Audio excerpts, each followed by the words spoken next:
Hello everyone. তো দিনটা ছিল বৃহস্পতিবার, অগ্রহায়ণ মাসের বৃহস্পতিবার। তো সেদিনকে সবার বাড়িতেই পিঠে হয়। তো যাই হোক, আমাদের বাড়িতেও তেমন পিঠে হবে, মানে হচ্ছিল।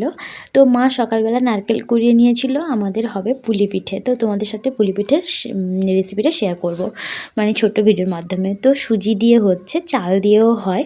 তো সুজিটাকে উষ্ণ গরম জলে একটু একটু দিয়ে যেরকম ময়দা মাখা হয় সেরকম মাখানো হয়ে গেছে।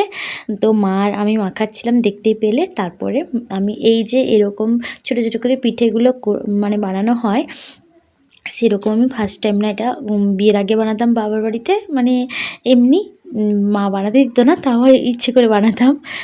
তো এটা হচ্ছে মা আমাকে বলেছে একটু বানিয়ে দিতে। তো মেয়ের জন্য তো বানানো সম্ভব নয়, মেয়ে খালি বারবার উঠে পড়ছে। তো কটাখানি বানিয়েছিলাম। তো দেখো, এই যে সুজিটা যে মাখানো হয়েছিল ওইটাকে ছোটো ছোটো লেচি করে নিলাম গোলের মতন। তারপরে ওইটাকে ওর ভিতরে পুর নারকেল পুর দিয়ে দিলাম, দিয়ে পিঠের মতন, মানে এরকম যে সাইজে দেখলে ওই রকম বানিয়ে নিলাম। তো পিঠে আমাদের তৈরি হয়ে গেল।